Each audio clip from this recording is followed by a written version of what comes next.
മറിയത്തിൻ്റെ സ്തോത്രഗീതം എന്ന പേരിൽ അറിയപ്പെടുന്ന മാഗ്നിഫിക്കാത്ത് എന്ന സുവിശേഷ ഭാഗമാണ്. അതിമനോഹരമായ ഗദ്യ കവിതയാണത്. ഇതിനേക്കാൾ സുന്ദരമായ വാക്കുകളിലും ചിന്തകളിലും ഒന്നും എഴുതാൻ പറ്റില്ല എന്ന് വേദശാസ്ത്രികളും സാഹിത്യകാരന്മാരും പറഞ്ഞു വെച്ചിട്ടുള്ള കാര്യമാണ്. മറിയത്തിൻ്റെ സ്തോത്രഗീതത്തിൽ വാസ്തവത്തിൽ അഷ്ടഭാഗ്യങ്ങൾ, 8 വലിയ ഭാഗ്യങ്ങൾ മറഞ്ഞിരിപ്പുണ്ട്. അത് ഈശോ തന്നെയാണ്.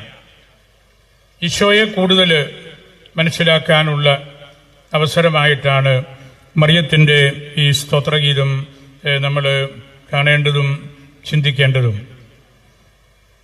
വളരെ വലിയ വിപ്ലവകരമായ കാര്യങ്ങളാണ് പരിശുദ്ധ അമ്മ ഈ തിരുവചനത്തിൽ പറഞ്ഞു വച്ചിരിക്കുന്നത്. എൻ്റെ ദേഹി ആത്മാവ് കർത്താവിനെ പുകഴ്ത്തുന്നു, എൻ്റെ ആത്മാവ് എന്നെ ജനിപ്പിച്ചവനായ ദൈവത്തിൽ സന്തോഷിക്കുന്നു. എന്തെന്നാൽ അവൻ തൻ്റെ ദാസിയുടെ താഴ്മയെ നോക്കി കണ്ടു. മറിയം താൻ ജീവിച്ച കാലത്തെ സാമൂഹ്യ വ്യവസ്ഥിതികളിലെ ഉച്ചനീചത്വങ്ങളെക്കുറിച്ചാണ് വാസ്തവത്തിൽ ഈ മാഗ്നിഫിക്കാത്തിൽ പറയുന്നത്.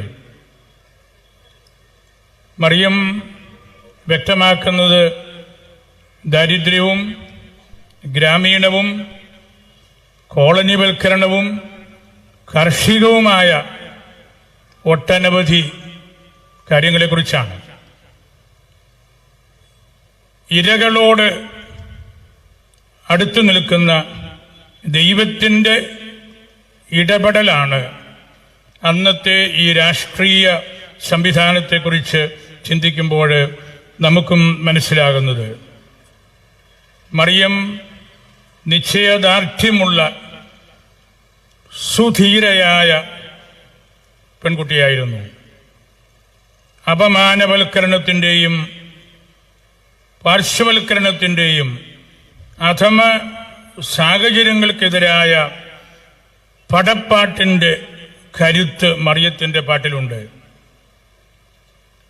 ഈ വിപ്ലവാത്മക ചിന്തയെ സഭ ഡൈല്യൂട്ട് ചെയ്യാതെ സല്യൂട്ട് ചെയ്യുകയാണ് വേണ്ടത്.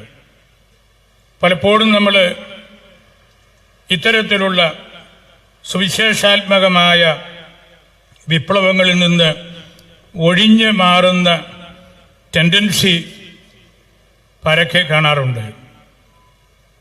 സമൂഹത്തിലെ മേധാവിത്വത്തിനും മേലാളിത്വത്തിനും എല്ലാം എതിരായിട്ടുള്ള ചിന്തയാണ് മറിയം ഇവിടെ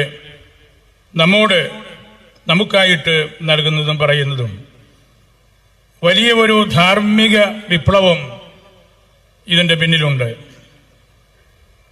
ഹി സ്കാറ്റേർഡ് ദ പ്രൗഡ്. അഹങ്കാരികളെ ദൈവം ചിതറിച്ചു. അതാണല്ലോ ധർമ്മത്തിൻ്റെ വഴി. പൊളിറ്റിക്കലായിട്ടുള്ള വലിയ സന്ദേശം നൽകുന്നുണ്ട്. Put down the mighty. ശക്തന്മാരെ താഴെ ഇറക്കി. സോഷ്യലായിട്ടുള്ള വലിയ ഇംപ്ലിക്കേഷൻ ഉണ്ട്. വിശക്കുന്നവരെ തൃപ്തരാക്കി.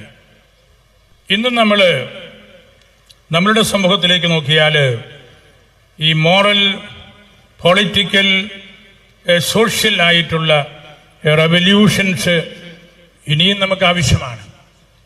ഒരുപാട് ദുരവസ്ഥകൾ നമ്മളുടെ സമൂഹത്തിൽ ഇന്നും ഉണ്ടെന്ന് നമുക്കറിയാം.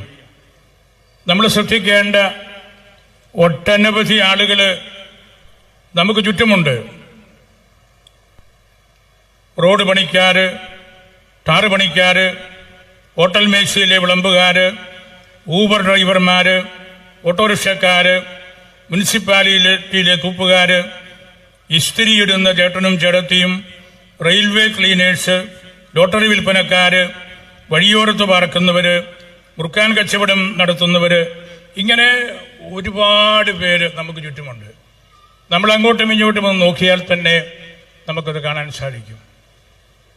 വളരെയേറെ സുവിശേഷത്തിന്റെ ആന്തരമായ മേഖലകളിലേക്ക് നമ്മൾ ഇനിയും കടക്കേണ്ടതുണ്ട്. അമലോത്ഭവ തിരുനാള് നമുക്ക് നൽകുന്ന വിപ്ലവകരമായ ചിന്ത ഇതുതന്നെയാണ്. വേദനിക്കുന്നവരോട് ചേർന്ന് നിൽക്കുമ്പോൾ ഈശോയ്ക്ക് പിറവി കൊടുക്കാൻ നമുക്ക് സാധിക്കും. സുവിശേഷത്തിന്റെ ഞെരിപ്പോട് നെഞ്ചിൽ ചേർത്ത് വയ്ക്കാനുള്ള അവസരമാണ് ജന്മദോഷമില്ലാതെ പിറന്ന മറിയത്തെക്കുറിച്ചുള്ള ഓർമ്മ. സുവിശേഷം വായിച്ചുകൊണ്ടിരിക്കാനുള്ളതല്ല, ജീവിച്ചുകൊണ്ടിരിക്കാനുള്ളതാണ്, പ്രവർത്തിച്ചുകൊണ്ടിരിക്കാനുള്ളതാണ് എന്ന് അമ്മ നമ്മെ പഠിപ്പിക്കുകയാണ്.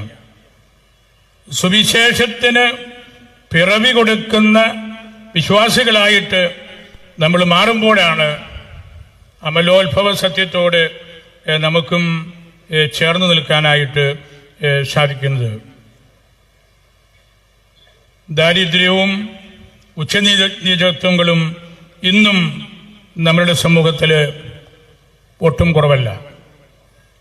തന്റെ ഉദരത്തിൽ വന്ന് പിറക്കാനിരിക്കുന്ന ദൈവപുത്രന്റെ യോഗ്യതയെ പ്രതി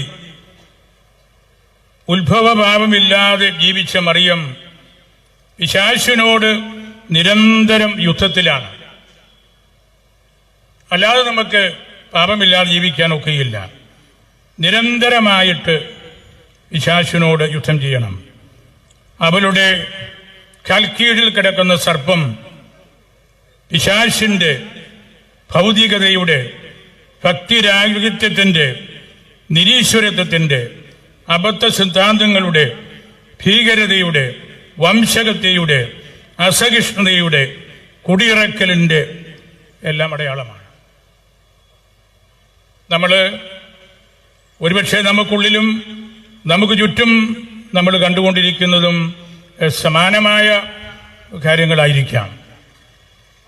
സുവിശേഷം മാഗ്നിഫിക്കാത്ത വലിയ വിപ്ലവമാണ്. അത് നമ്മുടെ നെഞ്ചിന്റെ ഉള്ളിൽ ഉള്ള അഗ്നിയാണ്. ആ അഗ്നിയെ ഊതിക്കെടുത്താൻ നമ്മൾ ഒരിക്കലും ശ്രമിക്കരുത്.